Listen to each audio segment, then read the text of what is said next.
This right here is the 2024 Kia Sonet facelift. That's right. पहली बार देखोगे तो आपको लगेगा यार ये तो बिल्कुल सेम लग रही है, क्योंकि एक्चुअली मोर और लेस सेम लगती है, बट कुछ माइन्यूट चेंजेस है एक्सटीरियर में, बट फीचर्स जो हैं उनको भरपूर आपको दिया गया है। तो कौन से फीचर्स हैं, कौन सी माइन्यूट डिटेल्स हैं, क्या कुछ आपको पता होना चाहिए अगर आप इस गाड़ी को खरीदने का सोच रहे हैं, उसके बारे में बात करेंगे। नमस्कार, Kamangadi Divya Suchino. My name is Vikas Yogi. You're watching Essence Studio, and here's everything that you need to know about the 2024 Kia Sonet facelift.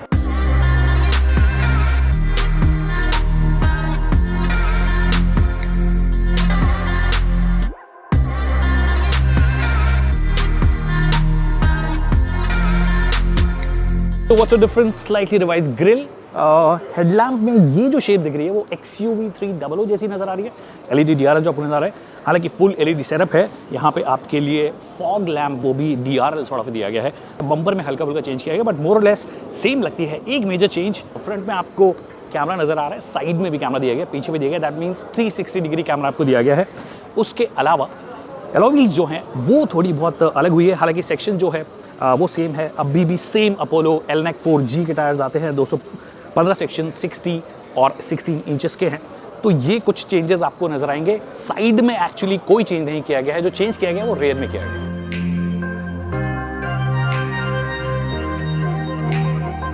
भीतर आ गए हैं हम, और अंदर जो चीज एक्स लाइन में आपको नजर आएगी वो सेल्टॉस एक्स लाइन में भी नजर आती है। दैट इज ग्रीनिश जो टिंट आपने देखा है सेल्टॉस में, जो कि कंपैरेटिवली थोड़ा सा ज़्यादा प्रीमियम लगता है। ऑल्सो डैशबोर्ड पे भी उसका आपको ट्रीटमेंट नजर आता है। यहाँ पर नहीं है कोई भी डैशबोर्ड का ट्रीटमेंट। यहाँ पे अगर आप देखोगे तो सीट्स पे ऑफकोर्स आपको दिया गया है, और स्टीयरिंग व्हील जो है वो भी ब्लैक सॉर्ट ऑफ ही रखा है। आई विश इसको भी सेम कलर का कर देते, थोड़ा एक वो बोलते हैं ना कि सिमेट्री में आ जाती। 10.25 इंच की टच स्क्रीन दी गई है। हालांकि ये जो ब्लू जो शेड है ना वो मुझे एक्चुअली कोई खास नहीं लगता है, बट बहुत ही फ्लूइड है, कोई दिक्कत नहीं है। एप्पल कारप्ले और एंड्रॉइड आपको दिया गया है। आई थिंक अभी भी वायर्ड है। अच्छी बात यह है टाइप C का इंक्लूजन यहाँ पे किया गया है, और जैसे कि सोनेट में पहले होता था कि नीचे वाले जो वर्जन्स थे उसके अंदर वायरलेस एंड्रॉइड ऑटो और एप्पल कारप्ले मिलता था, शायद यहाँ पर भी सेम चीज़ की गई है। हालांकि एक चीज़ मुझे बिल्कुल अच्छी नहीं लगी यहाँ पर, ये जो ट्रीटमेंट है ना, this kind of looks slightly busy honestly. ये वाला जो पार्ट है ऐसा लग रहा है कि आफ्टर थॉट है, बहुत ज़्यादा, बहुत सीमलेस नहीं है, जो कि हम यूजुअली देखते हैं कि किया अपनी गाड़ियों में करता है। बाकी स्टीयरिंग व्हील जो है अभी भी टिल्ट एडजस्टमेंट ही इसमें आता है, टेलीस्कोपिक एडजस्टमेंट नहीं आता, मतलब रीच वाइज एडजस्ट नहीं कर सकते हो। वायरलेस चार्जर आपको दिया गया है, जिसके अंदर चप्पल प्रो मैक्स जितना अगर आपका फ़ोन है तो वो आ जाएगा। तो वो एक अच्छी चीज़ है। And like I said, type C type A का इंक्लूजन, 12V पावर सॉकेट वो चीज़ दी गई है। स्टोरेज के लिए यहाँ पर भी जगह है, यहाँ पर आप फ़ोन रख सकते हो। फिर यहाँ पर अगर आप देखोगे तो आपको 2 फोल्डर्स वगैरह वो सब चीज़ें जो पहले भी मिलती थी वो सब चीज़ें यहाँ पर भी है। So that's that. ये इसको आप एडजस्ट नहीं कर सकते हो ड्राइवर के हिसाब से। ऑल्सो सीट्स जो हैं मुझे कंपैरेटिवली हमेशा से इसकी थोड़ी छोटी लगती है, वो चीज़ है। बट एक चीज़ जो उन्होंने अच्छी की है और वो है ये इलेक्ट्रिक एडजस्टमेंट। मतलब आप सीट को रिक्लाइन करना हो तो आप रिक्लाइन कर सकते हो, आपको आगे पीछे करना हो, ये सबसे पीछे है पोजीशन, इसको आगे करना हो तो आप आगे कर सकते हो। जो कि इसने वेन्यू जो इसकी कज़न है, डिस्टेंट कज़न या क्लोज कज़न, उससे लिया गया है। और ये चीज़ जो आप देख रहे हैं इंस्ट्रूमेंट क्लस्टर, ये आपको सेल्टॉस इंस्पायर्ड लगता है। इको मोड में कुछ इस तरीके का हो जाता है, फिर उसके बाद में नॉर्मल मोड में ऐसे रहता है, स्पोर्ट मोड में थोड़ा रेड आ जाता है। तो ये जो चीज़ है एग्जैक्ट उठाई गई है सेल्टॉस से, बट क्योंकि ऑफकोर्स ये छोटी गाड़ी है तो थोड़ा छोटा ही आपको नजर आता है, बट विजिबिलिटी वाइज जो है वो बहुत अच्छा ये नजर आता है। और क्योंकि ADAS लेवल 1 के फीचर्स दिए गए हैं, दैट मीन्स आपको लेन कीप असिस्ट वगैरह हो गया, हाईवेज वगैरह पे चला रहे हो गाड़ी, तो वो चीज़ डेफिनेटली उन्होंने ध्यान रखी है। तो फीचर्स भर के आपको डेफिनेटली यहाँ पे दिए गए हैं। Like I told you, this is the only section that I didn't like. और सनरूफ के नाम पे आपको एक छोटा सनरूफ मिलता है, जिसका काम डेफिनेटली ये नहीं है कि अपने बच्चों को बाहर सुखाएं, आप बच्चों को अंदर रखें और इसको बंद करके रखें, अनलेस मौसम एक्चुअली बहुत अच्छा हो। तो ये चीज़ आपको डेफिनेटली यहाँ पे दी गई है। आई विश को ड्राइवर सीट में भी, एक्सलाइन की प्राइस मुझे नहीं पता, बट को ड्राइवर भी अगर इलेक्ट्रिक एडजस्टमेंट आ जाता तो मज़ा आ जाता।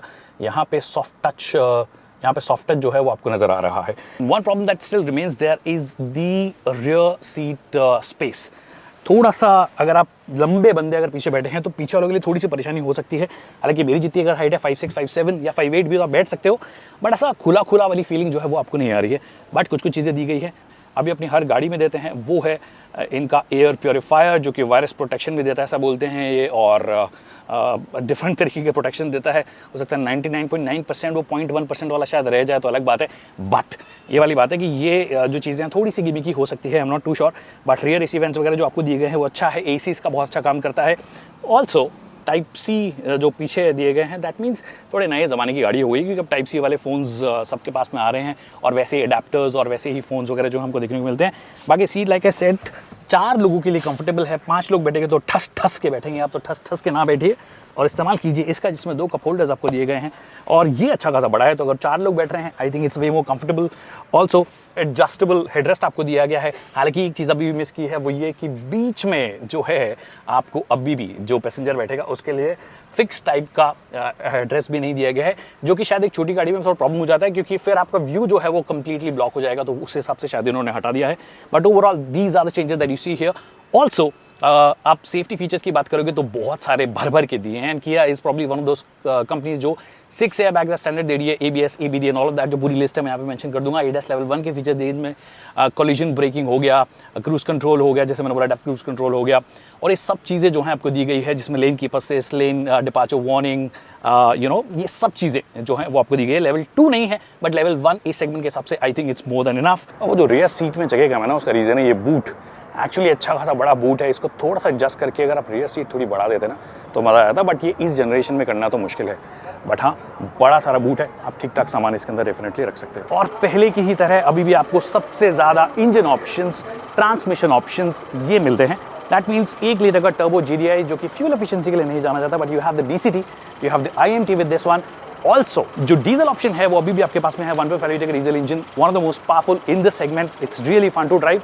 बट एक कमी उसमें हो गई थी, वो मैनुअल चला गया था, वो वापस आ गया है। तो अगर आप मैनुअल डीजल लेना चाहते हो, this is probably the only option besides the Nexon जो आप ले सकते हो। This is way more refined, this is a 4 cylinder engine, way more refined, way more powerful than the Nexon.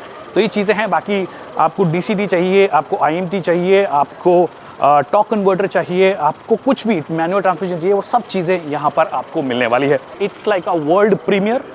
तो जनवरी में इसकी प्राइस आएगी। मुझे लगता है जितने फीचर्स दिए गए हैं, स्टैंडर्ड फीचर दिए गए हैं, तो 30 से 40 हज़ार का इजाफा इसकी प्राइस में हो सकता है। व्हाट डू यू थिंक, क्या प्राइस होनी चाहिए, मुझे कमेंट सेक्शन में बताइए। बाकी अगर कोई सवाल रह गए हैं तो आप पूछ सकते हो, हम उसका जल्द से जल्द जवाब देंगे। Thank you so much people for watching this video.